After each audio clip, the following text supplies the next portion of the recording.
Oh, okay. So then he poured water into the basin, and I like water being the word, and washing of the word for us Yeah.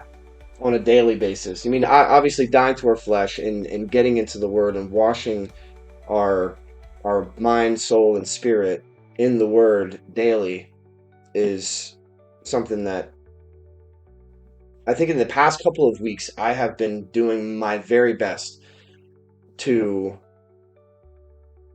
take hold of what I can grasp from this, Mm-hmm. be able to realize and take an internal evaluation of myself and know where there is still flesh to be dealt with. And there are still areas of my life where I need to get better at. And I will say this, I have so many victories to give God the glory for. Yeah. To this very point, I would not be who I am, nor would I be where I'm at today without who he is and what he's done. Absolutely. Um, there's and I can sit here and I'll even boast. We'll boast it. Like Boast it, I man. will boast. Yeah. I will boast. Ooh, Like boast. God had, I have gone through. I mean, I was saved back in 2004, reintroduced, so to speak. Yeah. I knew of God. I knew who Jesus was. I met my wife in 2004, and then boom, that's where it all started. You can talk to Pastor David, and there was oh, I can't believe I can't remember the gentleman's name. This will Tim. go. Him? No. Yes, it was. It was his name. His name was Tim. So we went to his house, and that was a whole. The experience was phenomenal. Nothing I'd ever experienced ever in my life before. But that was my reintroduction. And looking back at who that boy was Mm. to the man of God that I am today, I can't thank him enough for how much he's brought me through, and how Yeah. much I have taken steps to subject my flesh and will to his, because there's no other experience, no other God, no other person that has ever stepped foot on this world that can Mm-hmm. ever do what he did for me.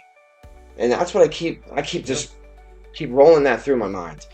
But this word is what's going to continue. If you continue to stay in this word, you continue to stay Yes. washing yourself and cleaning yourself of sin. We go through sin every day, but guys, you don't have to keep the sin. The sin needs to go away, Yeah. and this is the only way to do it. You can't do it yourself. Can I Yes, introduce here real yes, quick? please. So I'm reading this, and there's a verse here that I just want to I want to make everybody understand just how worthy you are, right? Just in case you're thinking, oh, I'm the most unworthy. You have no idea what I've been through. You don't know what I've done. It says, and I'm gonna read chapter 2. I'm gonna read chapter 2 to Verse 2. yeah, verse 2. I'm sorry. Okay. I'm gonna read verse 2 down to where you stopped, and like Oh. verse 5. And supper being ended, the devil having already put in the heart of Judas Iscariot, Simon's son, to betray him, Jesus, knowing that the Father had given all things into his hands, and that he had come from good and was going to God, rose from supper and laid aside his garments and tugged it out, girded himself, and after that he poured water into the basin and began washing the disciples' feet. I want you to understand something. The devil had already been put into the heart of Judas. Jesus still washed that man's feet. Did he wash his feet? It says he washed the disciples' feet. It doesn't say that he It stopped doesn't washing say their he feet. went away yet, did he? No, Did it? because he didn't identify his betrayer until verse 18, and then he didn't send him away till verse 28, 29. Yeah. I didn't know that, but now coming back to realization of it, Yeah. oh my Lord. So if Jesus was willing to wash the feet of a man who said, it literally says, the devil having already put into the heart of Judas Iscariot, the devil had already put what he needed to do into the heart of Judas. The heart had already been perverted.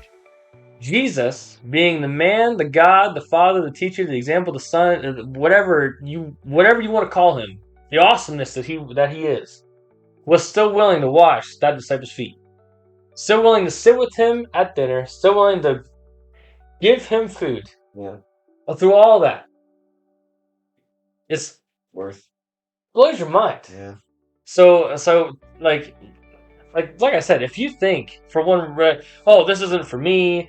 I'm not. You guys are special. You came through. You had an experience. Yeah. Judas had an experience.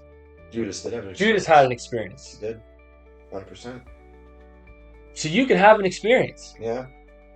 The great thing about that is that you're not Judas. You don't have to be Judas. No. I'll say that. You don't have to be Judas. No. Well, you definitely have the option. You definitely have the choice to accept it. But that's the other thing. These disciples, even after Peter, Peter was like, no, I don't want it. But after Jesus explained what it was, he accepted it. He wanted it. Yeah. He wanted more. Yeah. He wanted more. Just that. Yeah. He wanted the full sponge. That's Peter. We get that. Yeah. And if you guys don't know, Peter's he's a special case. Yeah. Well, I mean, he was the one who walked on water. But yeah, I just wanted to interject that in there that he washed the feet of Judas. No, I appreciate that. No, I would have gone well over that. Yeah. That is good. Yeah. So yikes. The word is great. It is so good. It really is. So good.